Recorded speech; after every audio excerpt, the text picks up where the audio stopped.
P&J no butter? What you mean, though? Jelly jams with this heat, though. No butter. It's precious and jelly. Here to give you this bread. Righteous and ratchet, so your soul gon' get fed. It's precious and jelly. Here to give you this bread. Righteous and ratchet, so your soul gon' get fed. It's precious and jelly. Here to give you this bread. Righteous and ratchet, so your soul gon' get fed. It's precious and jelly. Here to give you this bread. Righteous and ratchet, so your soul gon' get fed. It's precious and jelly. Okay.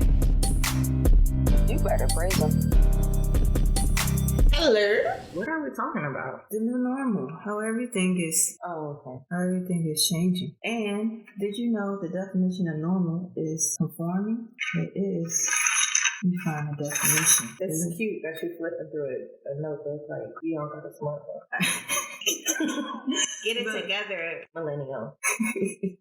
I like my old school books. Y'all fast. Oh, I did bring my dictionary. Oh my lord. You can't bring my dictionary book. Girl, there's dictionary.com. They don't got time to be holding their phone. Beam, Safari. Watch this. Hey Siri. What is the definition of normal? As an adjective, it means conforming to a standard, usual, typical, or expected. I found Do you it want to too. hear the next one? No. Because I found it also in my dictionary. Usual or ordinary, typical, characterized by average growth or intelligence. Dang, that's deep. Average. Health in mind and body. So it's just basic. Basic bitch energy. That's what normal is. Yeah, so that's what it is. So are we normal? No. Are we trying to be normal? I think maybe for some time we were. Maybe for some time. I think all people have been trying to be normal. And that's why we need a new normal. One that is not that boring, bland definition that we just read. Well, you know that Siri let us know. Shout out to the government. Shout out to your resourcefulness. Dictionary still matters. Anyway, y'all going too fast with this new normal technology. That's what I mean by normal. Like, it seems like nowadays everything is being technologized. I just made a word. Technicalized. Technologized. Yep, that's a new word. That might be a word. It should be. And if it's not, it is now. It is now. I feel like everything is going to technology and we are literally turning into robots. Like, I don't understand how they say be different under these normal standards. What does that mean? Be yourself or be different. Like, for instance, this damn vaccine. Now, I got it, but I didn't want to get it. Same.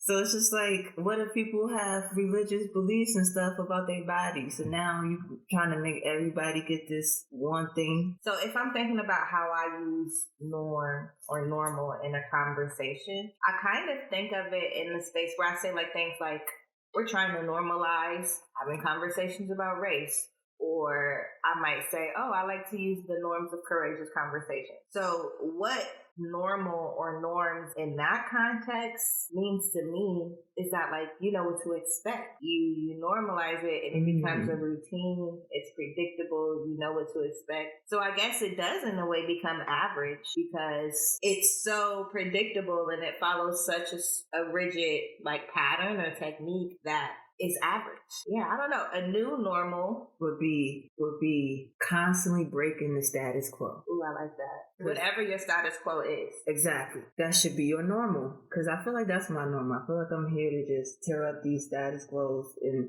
because being myself, I can't be in a box. In no type of structured box. Like, amen. I can't be in a 9 to 5. I can't just do this one thing on Sundays, do this thing on Monday to Tuesday, do this. Yeah, I don't flow like that. The Lord just be flowing. So how come we don't flow like that? It's normal for the Lord to be flowing, but it's not normal for us to flow. It's normal for us to just abide by rules. You think that's going to change? I don't think that it has space to not change, right? Like the status quo obviously has not been working. And if we're talking about normal just in the lens of the pandemic, everyone's talking about, oh, I want to return to normal, get these vaccines so that we can return to normal. But there is no returning to that. Like there's no way to return back to a life that was pre-pandemic. I mean, our parents and likely our parents, grandparents did not live through a pandemic, right? So there is no going back to a world or a modern society that existed prior to a pandemic, because now we've lived through a pandemic and lost so many people, and we're still in the midst of losing so many people. So a new normal or a new way of life will be going about it differently. I'm going to keep wearing my mask. Yeah, I got my mask and my book bag. Okay, people are trifling, and you cannot. I've learned now, you just cannot trust these people. You can't, because people don't even know how to get valuable resources. That's going to get me on this other tangent, how everyone is saying, oh, you should research something, but everyone thinks research is watching a YouTuber quote and misquote poorly put together arguments from a whole bunch of different sources that might not be credible. But anyways, normal isn't a possibility, I think. You can only have a new normal moving forward. So we are in this space of redefining what normal is. Redefining what normal is for ourselves. I was about to say, because I'm definitely doing that for myself now. And it feels liberating, but it also feels kind of lonely because of what you said previously, that people are trying to fight back for that pre-COVID normal. There was a bird that was just trying to fly into the house, and it just made me feel happy. Sorry. But yes, for sure.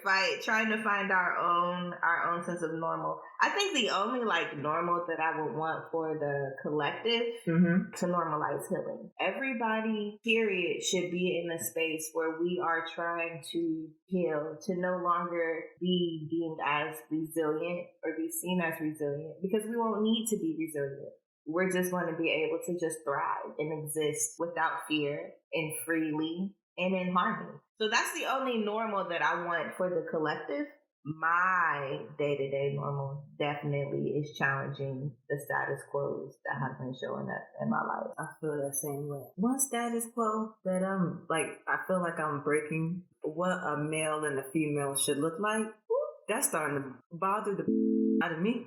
Because so lately, Fresh, people have been very independent, and I'm in school. I know I have other avenues, but just in general, it's just like when I be moving and grooving, I don't care about just putting on clothes. Like, apparently it's that deep that females need to have all these earrings and big old breasts and booty and hips so people can know that I'm a woman. Why? I'm a human being, number one. I am a human being, number one. When Martin Luther King, before he died, he did the People's Poor Movement. Poor People's Campaign. Yes, that's for the people going right now. So it wasn't for the man or the woman. It was for the people. Yeah. We're human beings first. I am a woman. Don't get it twisted. I love being a woman. But it's just annoying that when people look at me because of the clothes, it's just automatic. Hey, what's up, man? What's up, homie? What's up, guy? Like, look at me and you know I'm a woman. Like, what the? Yeah. There's so many different dynamics to that. And if we stay on topic, Precious, and we talk about normal and think about gender roles or gender appearances, yes, and how we wear our clothes, still all of those things are so we as humans in our society know how to predict and know how to guess. We all want to be able to be dependent on biases or stereotypes or assumptions because it's less work and it's quicker than having an intentional conversation with someone and getting to know somebody. That shouldn't be normal. Right. It shouldn't be. Right. And I think that's what it is. So I think that's what plays into it.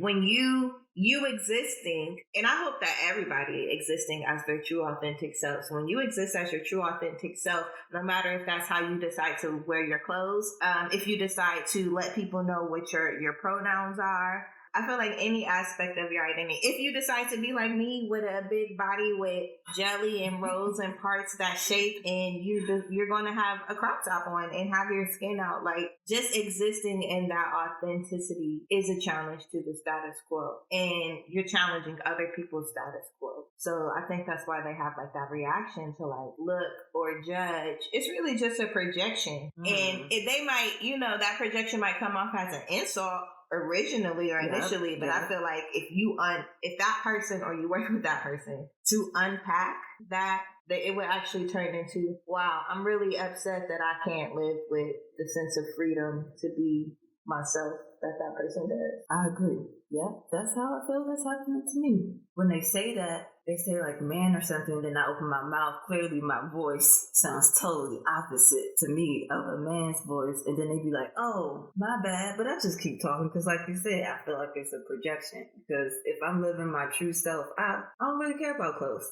I do, but it's later on in life where I would care about clothes. Right now, I'm just focusing on my dreams and my goals, trying to manifest out here in these streets. Did you know I didn't think manifesting was normal? And I thought like living in depression and trauma was normal. And I know people, all these commercials is like that.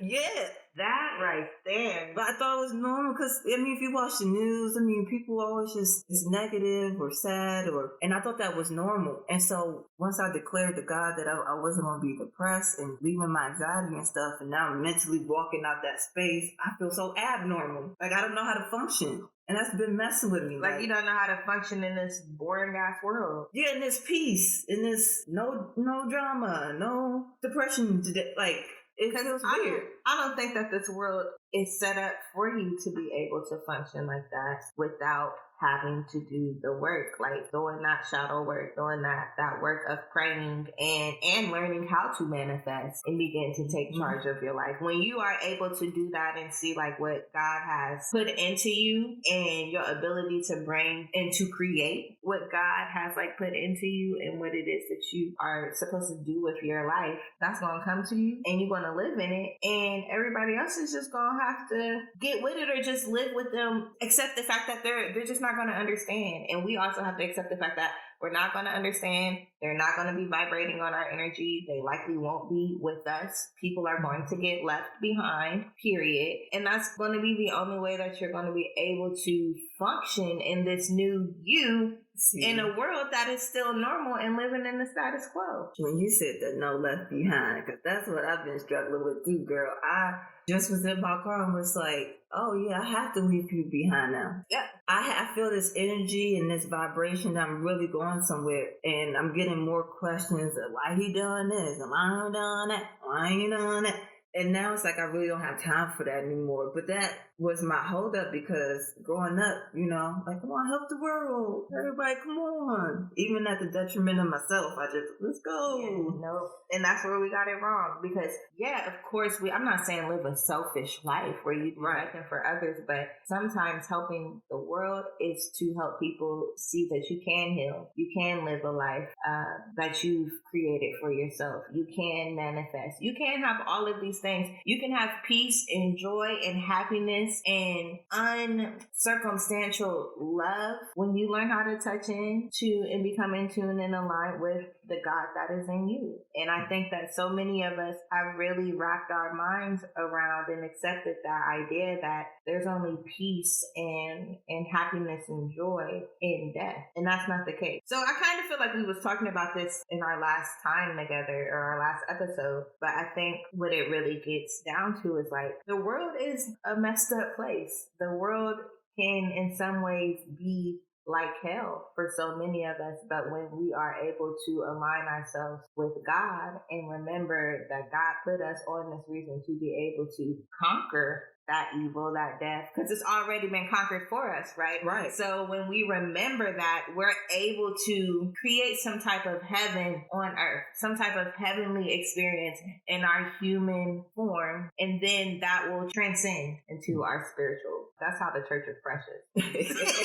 Yes. No, I was going to jump in and say, right, because I realized that life is about reactions and perspective. So if you're saying heaven on earth, that means I really need to check my perspective and watch how I react. Because if life never changed and it's always just going to be this variety of situations and circumstances that I can't control, but I can control my reaction and my perspective, then that should be my normal instead of wishing that I was in a different place that was less violent and all this stuff. I could create that for myself. Yeah, you can. Because we're really just not going to be able to run away from those things. And exactly. I think that's what people need to like get accept. Yeah, like I think that we see so much stuff in polarities where it's either good or bad, black or white. And that is just not how. Exactly. That's not how life And works. I'm a nuance. I feel like I'm the nuance. Yes. Yeah, it's just unrealistic. So that's why I kind of like the language that you hear coming from more like spiritualist communities, where they're talking about there's no good or bad, it's just low vibration or high vibration type things, because there's always like some give and take to the different decisions that we might have to make. There's always going to be some pros and cons to it. So if we can stop trying to get people to live in such rigid ways with no flexibility, and stop trying to get people to believe that there's only one way to live or two ways to live, really. You're either in the box or you're outside of the box. I don't know. I don't think that's realistic. There's so much more. There's so many other ways to live life. The key that I feel like people miss, which is the simplest key, we was born into sin. We can't change that. We were just born into this world. Yes. And the sin isn't us. Right. Us being wrong and us being sinful Exactly. beings. I think it's what is happening into the world. Exactly. Is what we're born into. Because if you compare that to like comedic spirituality or like Smartawi, this notion of you're born into sin doesn't exist. Instead, it's you're born perfect. You're born Christ-like. And throughout life, you have to learn how to conquer and control those other elements that are of the ground, that are of, the world and spirit. So greed and vengeance and anger and hate, those are the things that you learn how to conquer in yourself, so that you're not putting it more of that out into the world, but you're still born that perfect being. So I think if we can combine those things, or at least that's how I see it. I see it combined, where the sin that we are born into is this world. This world is sin. It reminds me of what my mom used to say before she died, was that she thought that hell was actually earth.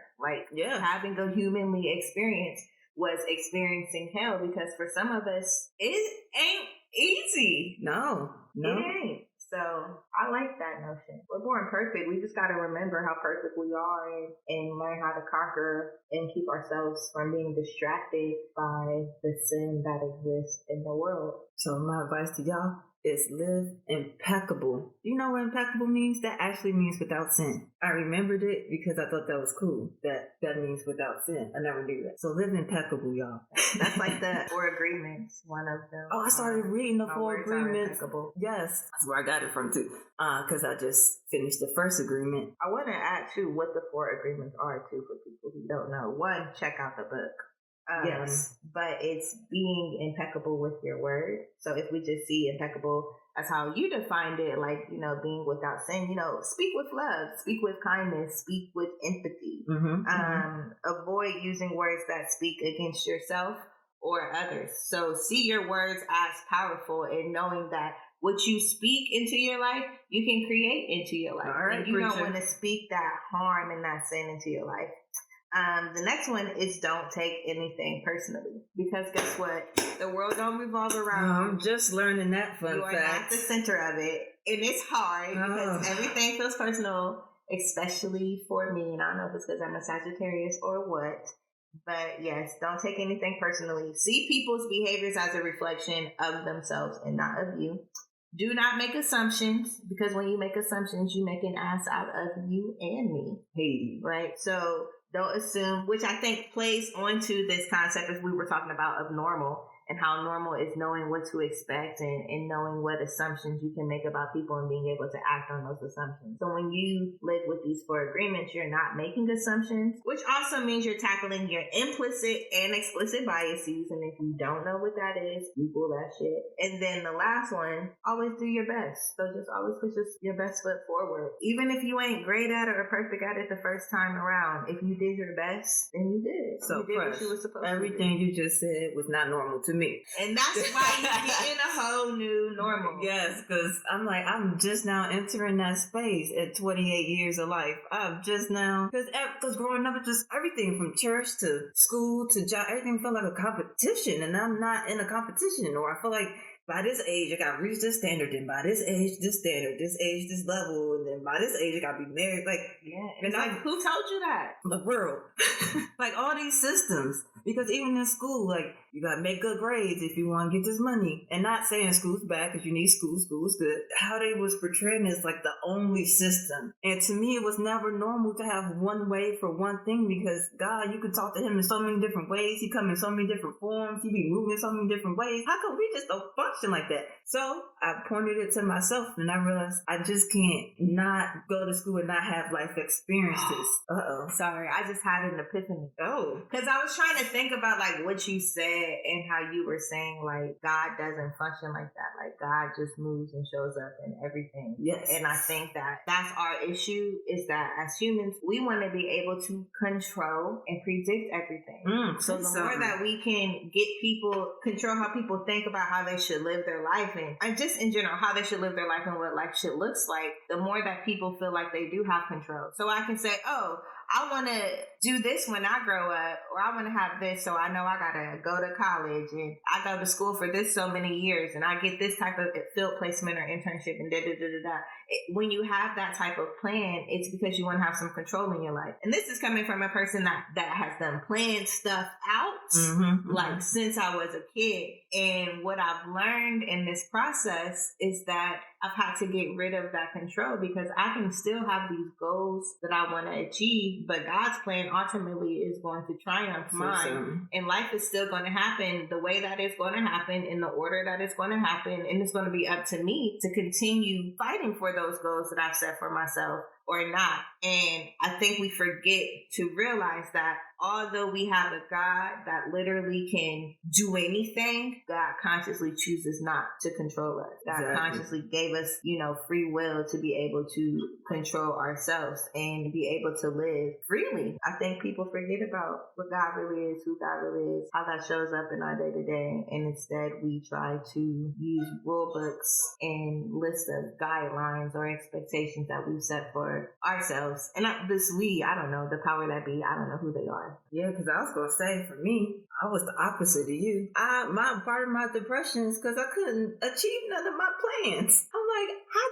actually tried to plan, and they would just fall short and short and short. When I became valedictorian of high school, that was not even in my plan. That was not my plan, nor my goal. My only goal was just to graduate. Because once I learned you just need C's, and my GPA was good enough, I really didn't care. But because I wasn't focused on it, it happened. But it seemed like every time I make this plan and I don't achieve it, I go into the deep sadness, like, oh my gosh, I get so angry, because growing up, I thought you had to plan everything. And in the sense, you kind of do, don't just be out in the world, just loose goose, kind of have some type of idea of what you want to do or where you want to go. But my plans fresh was like, at this date, at this time, I'm going to have this and this and this, and I'm going to be married by 30. I'm almost 30. And it's just like, dang, if my plans work, I would have had 2 college degrees by now, like all this stuff. But I don't. Same here, girl. If my plans worked, I would have had 2 college degrees by now, too. I was supposed to have 2 college degrees and be married by 25.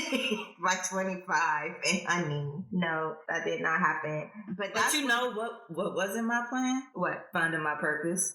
How many of us actually have that in our plan? And now my purpose has come upon me, and it wasn't planned. I remember when I was little, I used to be really set on what is my purpose? What is supposed to be my purpose? What am I on this world for? And I was young. I don't know why I had this feeling of why I was thinking about these things. But I remember my mama, who, was raised missionary Baptist. Shout out, mama. But she gave me this book called The Purpose-Driven Life. And it's still sitting over there in that bookshelf. And I'm going to tell you this right now. I never read that book. And I really, really tried to. And I could not get into it. And I think ultimately the book was saying your purpose in life is to spread, God's message, to testify to spread that mission, to spread that message. And for some reason to me, it's still just always translated then I gotta go to church.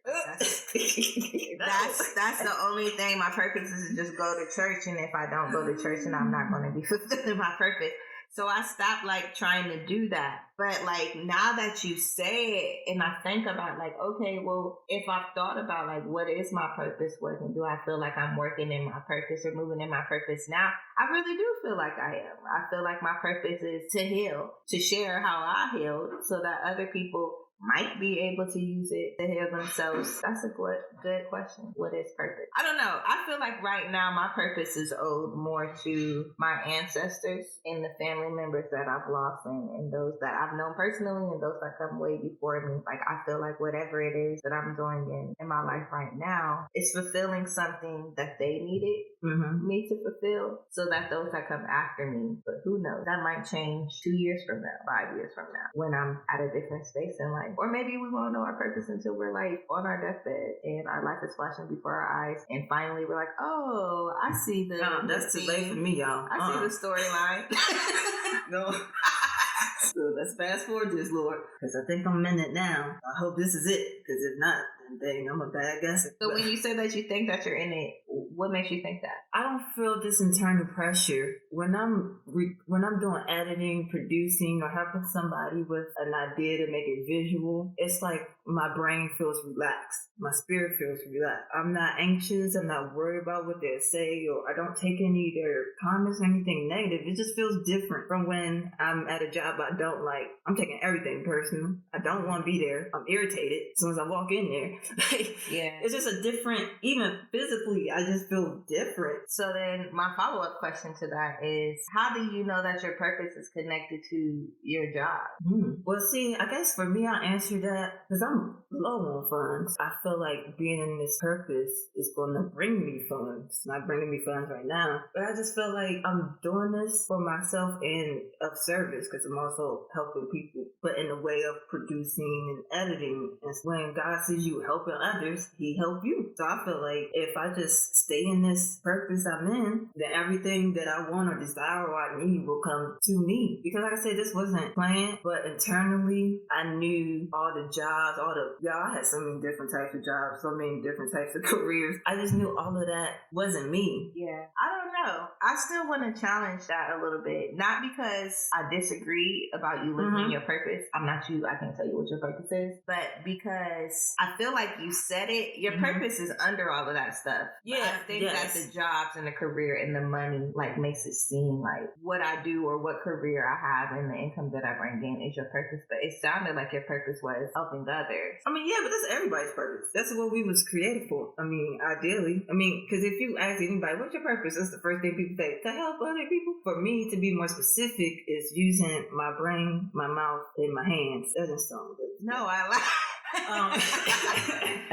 Don't go there. Anyway, stay focused. I feel like to be more specific, going beyond helping people, how Jelly specifically is going to help people. When I hear other people's ideas, I can create a whole scene off of your idea quicker than you telling me, hey, Jelly, write this paper.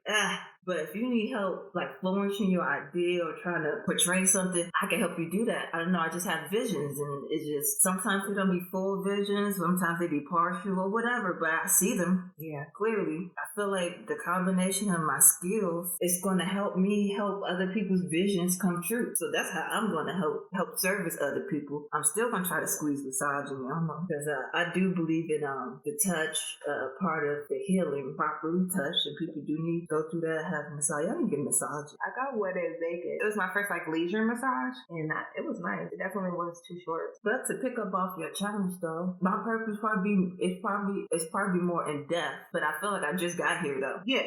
I'm gonna keep my eye on that because I didn't think of it like that until you said it. But my purpose probably have more deeper layers. So because I just entered it don't feel that deep yet. And no. I think it'll come. And I asked you that because I've been thinking about that myself, and I've been trying to think about like how my purpose is aligning with like me also living in this world and how much of this world is materialistic. So I'm just trying to make sure that I'm not getting caught up on the material aspects of things to be able to fulfill my purpose. So like if I'm feeling like, right now I have this huge focus where I'm like, I'm doing generational healing. Like I'm doing generational work. So I see it as like how I'm living my life, me getting married, having kids, kids, me being able to provide my kids with a upbringing that I wasn't able to. And that's an upbringing that's without poverty. But I know that, like, at the same time, even if I am impoverished or living in poverty, that's not going to keep me from my purpose. So it's like just this constant back and forth that I go with myself, where it's like, okay, well, if I'm striving for like socio-economic mobility, is that shifting from my purpose or not? What I've been in this space of unpacking this, it reminds me of this book that I started reading and I need to finish, but it was like the secret of bringing money or something like that. But basically it was talking about how you can manifest money and manifest items, and how in doing these things, you're really supposed to be manifesting tools that help you feel more aligned with God. You know, if you need more space so that you can think clearly and rationally, and you live in an overly dense community, then you might pray for a bigger shelter, a bigger house, a bigger apartment in a calmer space or environment. And there's nothing wrong with like asking and manifesting that, because when you get that, you're going to use it again to strengthen that bond. So that's just how all my mind is jumbling as I'm like thinking through purpose versus making sure that I want to make sure my purpose is spiritual and not intertwined with materialistic and fleshy aspects of things that come from earth. That's why I've been so obsessed with getting skills. The skills that I like, because I feel like in some weird way, these skills going to enhance what's ever in me, and it's going to make sense. I always think about Yahweh. He moved constantly, like if somebody needed his help, he had help and keep on moving. He was never bound by anything or building or rule except for his Father God. In a sense, I want to be a junior version of that. I want to have Bible knowledge, book knowledge, street knowledge. So if somebody come with me with a heart and soul, or they just so sad, I have so many tools in my bag I could just pull out from to give that assistance. And that's what God ultimately did. His son, that's what he did. So I kind of want to be that. If I keep getting older, then when we have this conversation again, I'll be able to more specify my purpose, because I never like the generic, I'm just here to help people. That's what we was created for, to help each other. That's our problem now, because we ain't reaching back and pulling up. We just reaching back to look down. Like, come on. I think that's a really good point that you make, because if we bring it back to this whole concept of the new norm, as we're like growing and moving more and more into our purpose, I think that we should always remember that what is normal to us is going to change. So if we shift our understanding of normal to constantly shaking up the status quo, then I think that we get in a space where we're more open to change and we're not complacent. So the more we move in our purpose, the more that we're going to grow. And the more that we grow, the less that we'll be able to depend on rigid notions of normal, or the less we'll be able to depend on our status quo, because our status quo in that moment might just be comfortable with where we're at, and we gotta combat that and shake it up. So yeah, I like that, the notion of seeing the new normal as always challenging your status quo or whatever it is. You're always challenging that complacency. You're not getting so uncomfortable that you don't want more. I mean, so comfortable that you don't want more. Exactly. But then at the same time, don't get so set on wanting more and stuff too that we like just don't take time to rest. So for me, because I'm never one of those ones that like, I'm a workaholic. I just want to work, get this money. No, I'm trying to be smart about it. I'm trying to get to the point where I have the material that I can give away and I can just go and do me. Like, I really, really enjoy life by the time I'm 50. Like, by the time I'm 50, I shouldn't be thinking about working, because I really just want to enjoy it. See, but I want you to really, really enjoy life before then. I mean, I'm enjoying it now, but I know it comes with some of my relaxed time I'm going to have to sacrifice if I want to learn. Yeah. That's why I said skills that I like, because I'm still enjoying it. Like, so right now I have to sacrifice it, and I'd rather do it now. Like, let me just learn these skills, study, do what I have to do. When I get older, I can be out in the world, I have sufficient tools, and I'm not wanting for material things, because that will come and go. Because I didn't have a job that paid me $22 an hour. I had the money, don't have no money. So I've been on both sides. So it's just like, now I finally found skills that I'm actually like, oh my God, like I can do this. I can learn this. I want to learn this, or I want to do this. And then the other thing I was going to say, first, I had to tell myself that my normal is somebody else's difference. Or it's weird, because it's like we have this general consensus of normal Normality? That's a word. I don't know if that You don't know? Where's my dictionary, y'all? Look, that's why you gotta have a dictionary. But that's a word. Normalcy? I think that's the word. What that I'm looking for? That's why. For people that don't have good vocabulary, you should always have a dictionary. But hey. For reinforcing people's grammar and vocabulary is a form of white supremacy. That is? If normal, whatever word you was making up. Normality.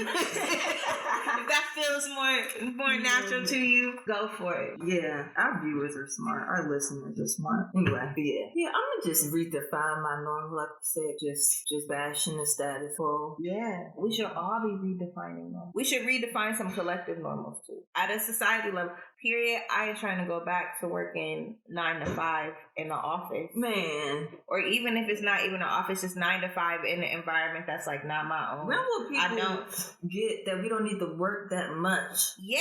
Also, we don't have to. First of all, I don't care what anybody says. I feel like if you work 9 to 5, you're really only productive about 3 hours of the time that you. And that's why I could never stay at a job. It's so frustrating. People come there to socialize, to talk. Just do your work and go home. Like, this ain't the club. This ain't the park. But you're right. People socialize because they can't just do their work and go home. They have to be on this clock, and they know that their work is going to take them less time, and they also want those hours so that they can make sure that their check is going to balance out. All of it is BS. I mean, and this is, of course, we're talking about people that's like normal and not living in wealth, and actually, like, you know, us people that actually got to go to work. And I also don't like being forced to like be creative during certain times. So like for me, I don't have a physically demanding job, praise the Lord.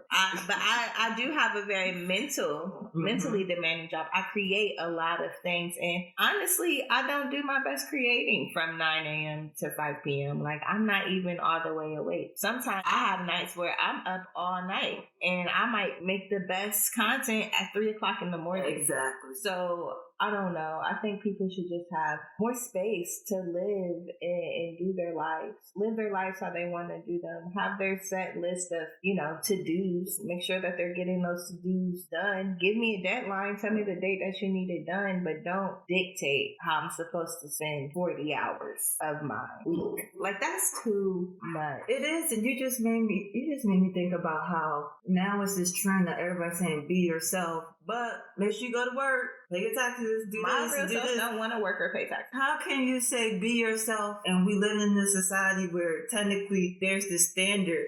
But I always question that. Like, if culture is beautiful and everybody's culture is beautiful and different and got so much to learn from and offer, then why are we trying to make everybody do this? Everybody get a job. I mean, everybody get a job. We live in a capitalist society. But I didn't know all these years. It's just taken me to now to realize that walking in faith is normal. I used to be scared of walking in faith because I'm like, no, I need stability, Lord. What is stability? The job and the everybody loving me and the constant check and the shelter that's not in the hood and a car that could, that stuff. Even people who are born into wealth and they have all of that stuff, you know, that can be gone in any second. And honestly, the way that I'm hoping that the society keeps shaking up the status quo, I'm hoping them seconds is falling off quick. Like, and we're about to see a shift of the world's wealth happening. So if you in that top 1%, I'm coming for you. Like, I don't want you to wake up tomorrow with that money. No shame. But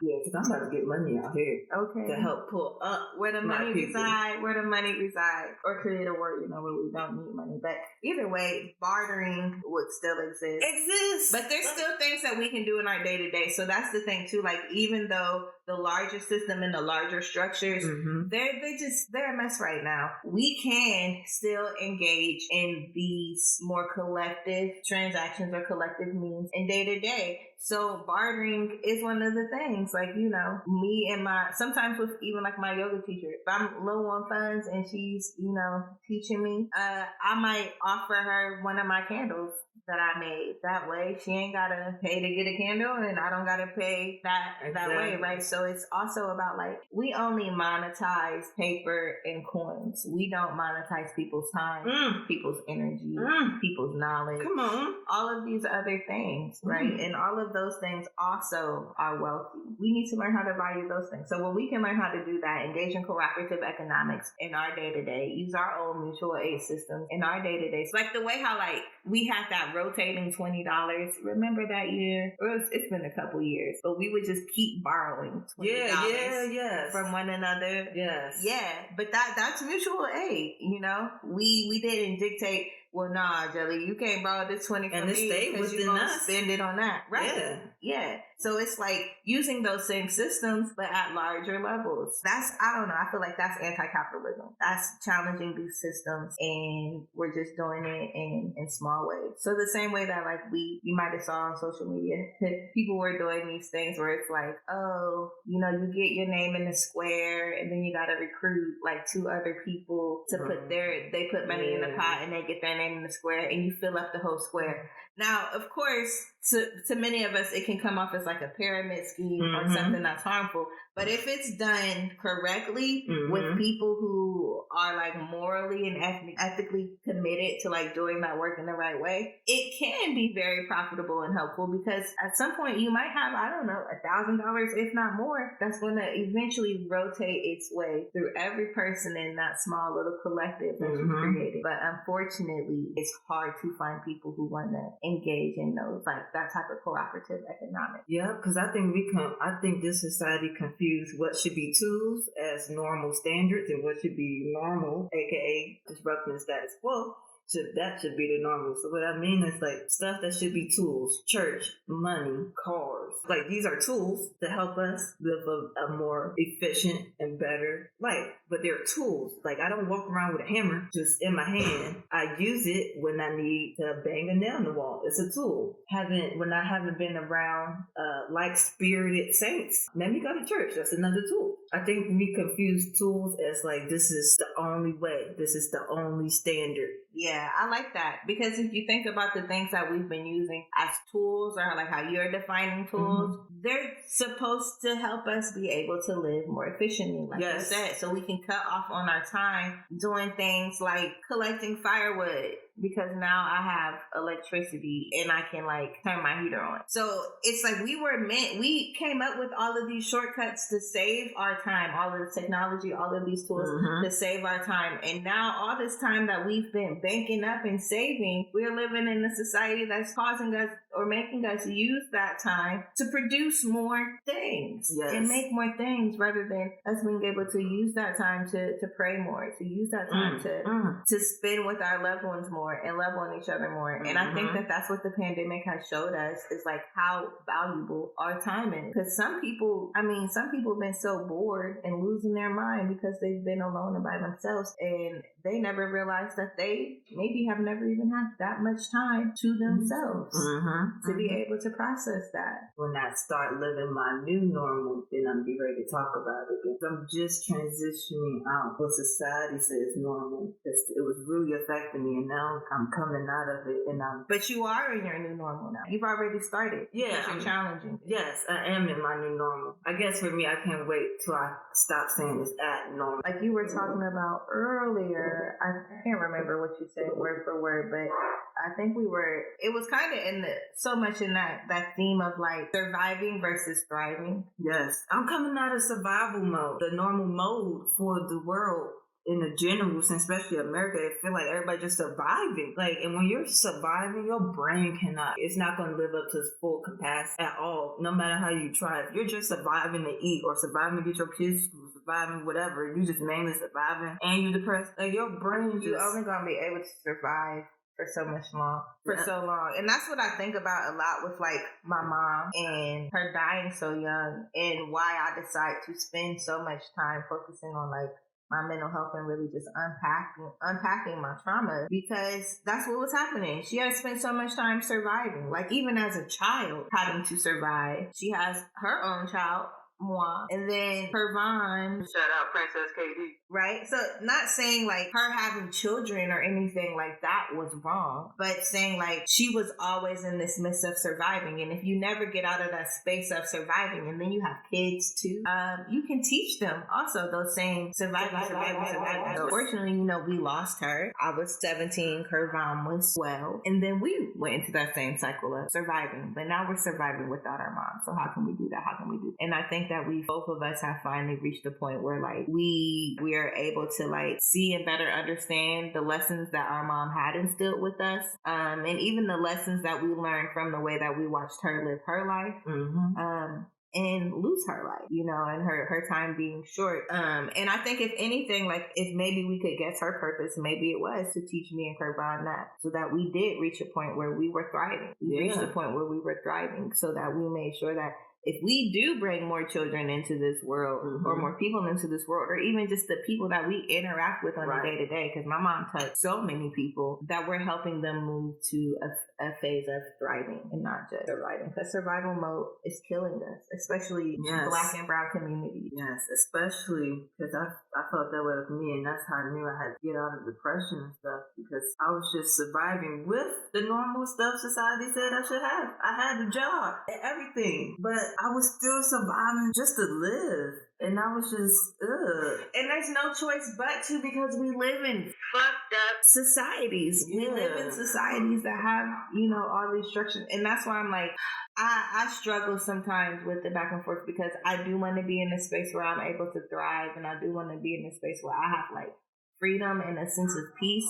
But also I know that it's vague. It's a facade, because I'm not free until everybody else is free. And there's still so many of us. Like you can't fault a person for living in survival mode when they literally don't know how they're going to be able to pay for their next meal. They don't know where they're going to sleep. And those types of things shouldn't be something that anybody should have to be thinking about when we live in a society where sleeping should be free. Food grows for free out the ground. But we've lived in a society where we've controlled all of those resources. So now everybody is fighting to survive when they should have had just equitable access to those resources and been able to thrive. People want money, so they can thrive, and then they start to control those resources. Power hoarding. Yeah, I wish people just stay in thrive mode, because control is going from survival to now trying to control. That's what's going to blow up. Right, and that's the devil. That's ego. Yes, even God does not try to control people. Exactly. Their life. Any type of control, any type of thing that said, oh, well, you only supposed to act like this or love this person if you this type of person and present yourself in this way or that way. This is all stuff that man has written down or retold over and over and over and over. God just loves us as we are. Like before we even know who we are. So again, like if God not trying to control everybody, what makes you think that you can control everybody?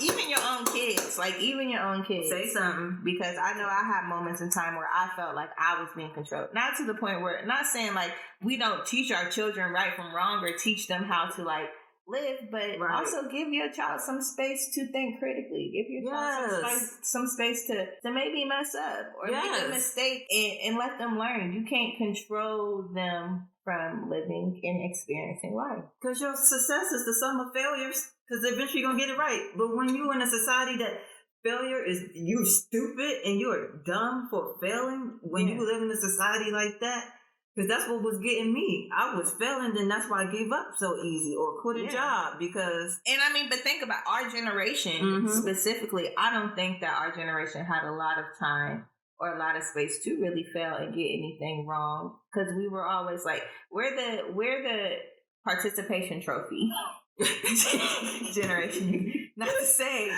my ass didn't. I needed those participation trophies because I wasn't about to do a whole bunch ever. But like at the same time, like if you just think about it in that lens and you get a trophy for just participating, you're always being rewarded. And life's not always about rewards. Sometimes, just participating ain't enough. Sometimes just showing up ain't enough. There's still other things or other expectations that people have on you that need to be met. And then sometimes you don't meet those expectations. Right. And they might be expectations for yourself. Of course, all of these things are hypothetical, and I'm hoping that these expectations will be helpful things and positive things for people. Sometimes you just don't meet them. Sometimes it's harder. Sometimes it takes a journey. Sometimes you fail, and then you figure it out and you go from there. But if we don't allow people to fail, and I think if we don't teach our children that it's okay to mess up or get stuff wrong sometimes, or even that we as adults mess up and get stuff wrong sometimes, and maybe we should be apologizing to our kids when they do that. And, I just think that we'll have new generations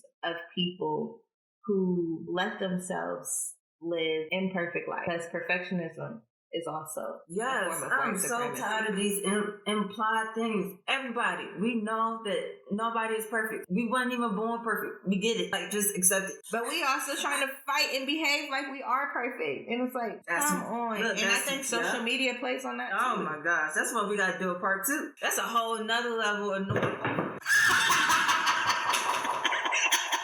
That's why you should be sitting in a regular I fail, chair. y'all. She just okay. First of all, let me describe the scene. Jelly has been sitting on my yoga thing, so it's like this thing that helps you go upside down as a yogi. It's for yoga inversions. Oh, so my booty shouldn't even be on this. Yeah, your booty really shouldn't be on it. Oh. But I love you and I own Clorox wipes. But the middle portion comes out, so there's a hole in the middle, and basically that middle part just fell out. And Jelly's little self fit through the whole hoe. Whole body just went no, it didn't. My butt got stuck in the middle. Nah, Jelly, you was on the floor. It wasn't a far fall though. She's okay. Oh. That's a good way to close.